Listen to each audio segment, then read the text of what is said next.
दोस्तों, दुनिया में अलग अलग समय पर एक से बढ़कर एक महान व्यक्ति होते रहे हैं और उन्हीं महान लोगों में से एक थे गौतम बुद्ध, जिन्होंने खुद सभी तरह के सुखों को त्याग करके दूसरों को सही मार्ग दिखाया। और अगर यह कहें कि अपने महान विचारों के दम पर उन्होंने दुनिया में कई सारे अच्छे परिवर्तन लाए, तो यह भी कोई गलत नहीं होगा। गौतम बुद्ध ने हमेशा ही सत्य और अहिंसा को अपने जीवन का मुख्य आधार माना और उन्होंने दूसरों को भी इसी रास्ते पर ही चलने के लिए प्रेरित किया। वैसे यूँ तो गौतम बुद्ध एक राज परिवार में जन्मे थे और उनके जीवन में कभी भी किसी तरह की कमी नहीं थी, क्योंकि वह जो भी चाहते वह तुरंत ही उनको मिल जाता था। लेकिन इसके बावजूद उन्होंने दिव्य ज्ञान की खोज में इन सभी सामाजिक सुखों को त्याग दिया और फिर अपने महान विचारों को बांटते हुए उन्होंने भगवान का दर्जा प्राप्त किया। तो चलिए दोस्तों, आज के इस वीडियो में हम जानते हैं महात्मा बुद्ध की पूरी कहानी। तो दोस्तों, इस कहानी की शुरुआत होती है करीब 563 ईसा पूर्व से, जब कपिलवस्तु के पास लुम्बिनी नेपाल में गौतम बुद्ध का जन्म हुआ था। उनके बचपन का नाम सिद्धार्थ गौतम है और वह राजा शुद्धोधन और महारानी महामाया देवी के घर में पैदा हुए थे। दरअसल उस समय की परंपरा थी कि जब भी बच्चों का जन्म करीब होता था तब महिला अपने मायके आ जाती थी। लेकिन जब महारानी अपने मायके कपिलवस्तु आ ही रही थी, तभी रास्ते में ही गौतम बुद्ध के जन्म का समय आ गया और इसीलिए लुम्बिनी नेपाल में एक पेड़ के नीचे ही गौतम बुद्ध पैदा हो गए। हालांकि जन्म के 7 दिन बाद उनकी मां की मृत्यु हो गई थी। लेकिन जब बुद्ध जी को राजा के पास लेकर जाया गया, तब वहाँ पर सभी रीति रिवाजों के साथ बच्चे का नाम सिद्धार्थ रखा गया और इनके नामकरण के दौरान कई नामी साधु संत आए थे, जिनमें से ज्यादातर लोगों ने सिद्धार्थ के बारे में भविष्यवाणी की कि यह महान राजा बनेंगे या फिर एक महान साधु।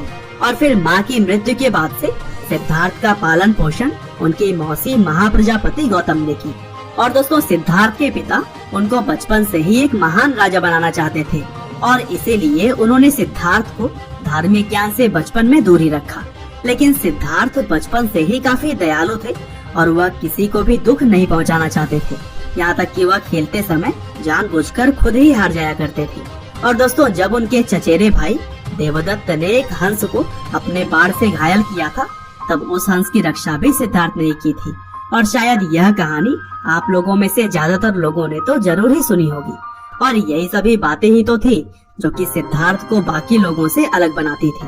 हालांकि जब सिद्धार्थ 16 साल के थे, तब उनकी शादी राजकुमारी यशोधरा से कर दी गई और फिर इसी समय से ही वह लगातार कई सारे धार्मिक सवालों के जवाब ढूंढने लगे।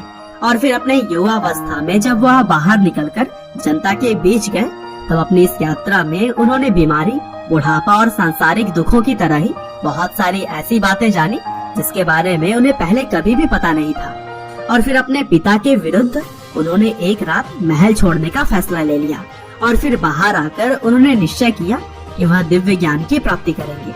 और दोस्तों, यहीं से शुरू हो गई सिद्धार्थ गौतम की गौतम बुद्ध बनने की यात्रा।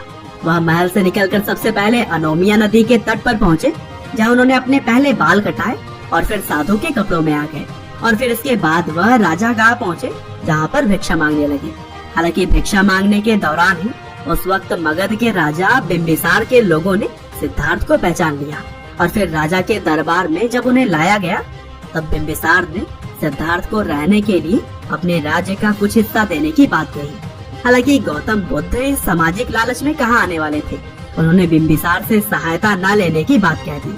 और फिर वहाँ से निकलने के बाद गौतम बुद्ध जाने माने योग और मेडिटेशन की 2 टीचर से शिक्षा प्राप्त की और फिर काफी सालों तक कठोर तपस्या करने के बाद उन्होंने सही तरीके से ध्यान लगाना शुरू कर दिया। और फिर बोध गया पहुंचकर एक पीपल के पेड़ के नीचे बैठ लगातार 49 दिनों तक जब उन्होंने ध्यान लगाया, तब उन्हें दिव्य ज्ञान की प्राप्ति हुई। और ऐसा अनुमान लगाया जाता है कि उस समय गौतम बुद्ध की उम्र 35 साल थी और फिर इसके बाद से ही 80 साल की उम्र तक वह प्रचार प्रसार करने में लगे रहे। और इस दौरान उन्होंने अपने बहुत सारे फॉलोअर्स भी बनाए, जो कि उनके दिखाए गए मार्ग पर चलते रहे। और दोस्तों, आज का